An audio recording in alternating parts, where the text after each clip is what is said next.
Time is quite literally running out on the physics we thought we understood. The very foundation of our modern technology, it is dissolving. And I don't mean from heat or rust or anything you can actually see. I'm talking about a fundamental breakdown of reality at the atomic scale. The electrons that carry our entire digital world, literally every text message you send, every global financial trade, every single life-saving medical calculation, they are no longer obeying the rules. They are beginning to teleport right through solid matter. And let me tell you, it is plunging the entire semiconductor industry into a totally unprecedented crisis. For over 50 years, Moore's Law has been this incredibly aggressive economic engine driving our modern era. The rule is simple, right? The number of transistors on a microchip doubles roughly every 2 years.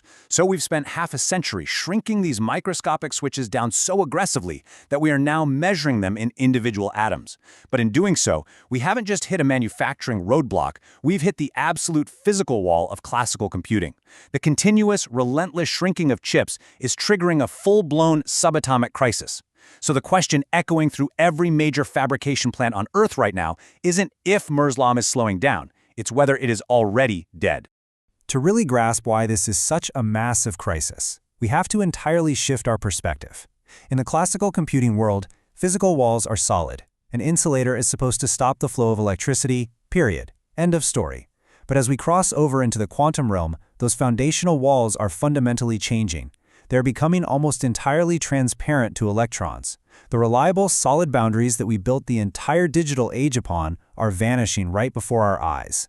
They're acting less like solid brick walls and a lot more like ghosts. Okay, let's dive into this by looking at how a transistor actually works. Think of a transistor as a microscopic water valve. You've got the source, which is where the water, or in our case, the electrons, enters the system. Then you have the drain, where they exit. And right in the middle, you have the gate, which controls that flow. Now, beneath that gate is an absolutely crucial layer called the gate oxide insulator. When the gate is closed, this insulator acts exactly like a physical dam, completely stopping the electrons from flowing. It is a wonderfully simple, elegant system that allows us to create the vital ones and zeros of binary code. But things couldn't stay simple forever. Historically, transistors were these flat, two-dimensional planar structures. But as we packed more and more of them onto a single chip to feed the economic engine of Moore's Law, they started leaking. So the industry innovated. They pushed the channel up into a three-dimensional fin shape, which we call the FinFET. But you know what? Even that wasn't enough. Today, out of sheer desperation to keep shrinking, we've had to evolve to incredibly complex, cutting-edge three-dimensional structures like gate-all-around field effect transistors, or GAAFETs. We are literally having to rebuild the valve at an atomic scale. And the physics behind this evolution is absolutely fascinating. To stop the electrons from leaking out, engineers realized they had to completely wrap the gate around the channel using ultra-thin nanosheets. Whether we're talking about solid nanowires or these hollow double-gated nanotubes, the goal is the exact same: to maximize electrostatic control. By placing a gate on both the outside and the inside of the tube, engineers are desperately squeezing the electrons from all possible sides just to prevent them from slipping through. To ground these incredibly complex 3D wireframe models, there was this brilliant analogy shared on Reddit that captures the reality perfectly. Imagine those transistors as a massive series of pipes controlling water. When the pipes get infinitesimally thin, the water doesn't just leak from a tiny crack. It's more like hydrostatic pressure building up to such an uncontrollable, massive degree that the water simply bursts straight through the solid metal wall of the pipe, even though there aren't any physical leaks. That uncontrollable bursting, that is exactly what is happening to our electrons right now, and it is firmly closing out the era of simple historical scaling. Because as we enter the sub-5 nanometer threshold, we cross into a realm of awestruck dread. When that insulating barrier becomes just a few atoms thick, the classical rules of physics just evaporate. According to Heisenberg's uncertainty principle and the concept of wave-particle duality, an electron is no longer a tiny, solid billiard ball. Its position literally smears out. It becomes a probability distribution. Think of it as a cloud of potential locations rather than a fixed, predictable point. It actually exists as a wave of possibilities. Let's look at another brilliantly accessible analogy from our sources to really picture this. Imagine a tiny, highly mischievous mouse trapped in a fenced yard. As you shrink the yard and make the fence incredibly thin, say like a 2-nanometer gate oxide, the mouse doesn't actually muster up the kinetic energy to physically jump over the fence. Instead, because it is a quantum mouse, it kind of just blinks through the solid fence, like magic. The electron simply appears on the other side of the solid barrier without ever having traversed the physical space in between. Let's compare this directly. In classical physics, if you throw a baseball at a solid brick wall and you don't throw it hard enough to go over the top, it bounces back, obviously. But in quantum mechanics, the electron acts entirely like a water wave. If a water wave hits a massive, thick seawall, it reflects.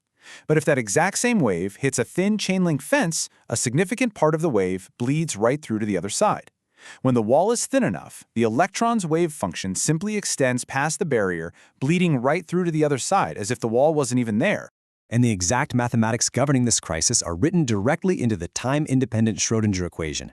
This equation dictates that as long as a barrier is infinitely high or infinitely thick, there is a mathematically non-zero probability that an electron simply exists on the other side of it. Think about that for a second. The universe itself mathematically mandates that our most secure solid boundaries are in fact porous.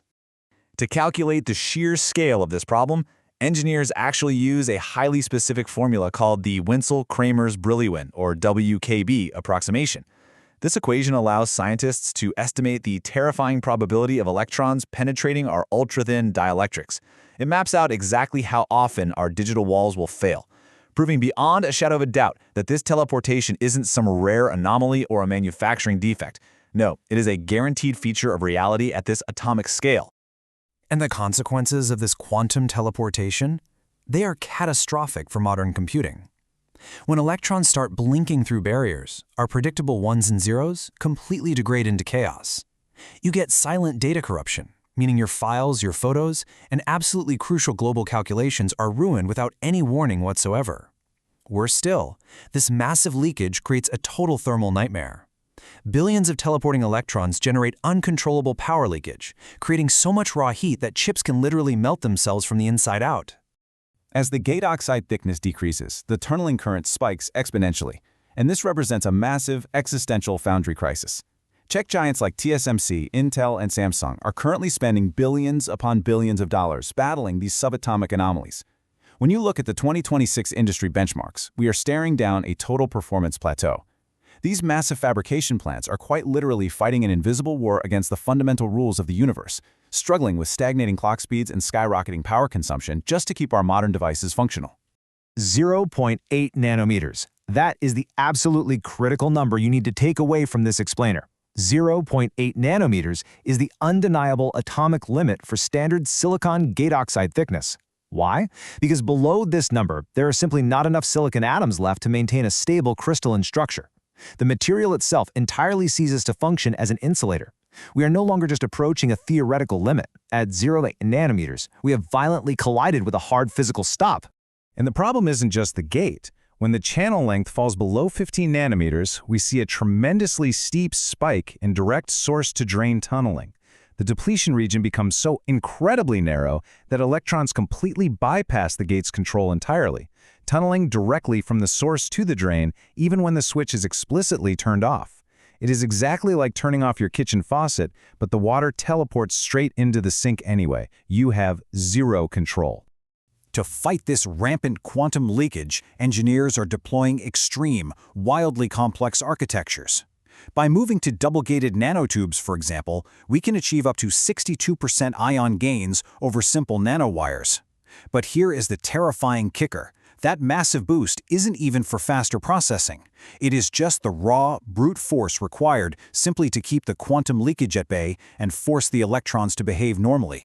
So because silicon is fundamentally failing us at this scale, we are officially entering what is being called the post-silicon era. Out of absolute necessity, engineers are pivoting toward entirely new exotic materials. They're utilizing 2D monolayers like molybdenum sulfide and carbon nanotubes, alongside specialized high-K dielectrics like hafnium oxide. These materials have incredibly unique atomic properties designed to do one specific thing: hold electrons back at single-atom thicknesses where standard silicon just totally surrenders. Now, to actually manufacture these microscopic miracles, the entire industry relies on ASML's high-NA extreme ultraviolet lithography machines. These are multi-hundred-million-dollar optical marvels, some of them literally the size of a small bus, and they are being pushed to their absolute theoretical limits. They are tasked with precisely carving complex 3D structures out of these exotic materials, desperately trying to build a functional architecture around the unyielding, teleporting rules of quantum mechanics. As lateral scaling, building outward, becomes fully blocked by quantum tunneling, the next major step beyond nanosheets is the CFET, or complementary field effect transistor. Instead of putting components side by side like we used to, CFETs provide a 3D vertical stacking solution, placing NFET and PFET structures directly on top of each other. If the quantum rules say we can't build outward without electrons tunneling, well, we have no choice but to build upward to increase density. But eventually, let's be real, even 3D stacking will reach its quantum limits. And that is exactly why the most radical alternatives are already being fiercely researched. We are looking far beyond traditional silicon computing architectures entirely. Optical computing, or photonics, aims to use light instead of tunneling electrons. We're exploring spintronics, neuromorphic computing that actually mimics the human brain, and even the holy grail of room temperature superconductors to bypass electrical resistance and heat entirely. And that brings us to a rather chilling, deeply philosophical reflection. For decades, humanity's greatest technological triumph has been capturing and taming electricity to, quite literally, make rocks think. But that era of easy dominance is officially over. We have finally, violently, slammed into the unbreakable laws of quantum mechanics. The universe has drawn a hard line in the sand. So, the crucial point we are left with today is this. Will these teleporting electrons and the strange, rigid rules of the quantum realm be the ultimate end of our exponential technological acceleration? Or, by forcing us to completely abandon silicon and rethink computing from the absolute ground up, is this unprecedented crisis actually just the beginning of something entirely new?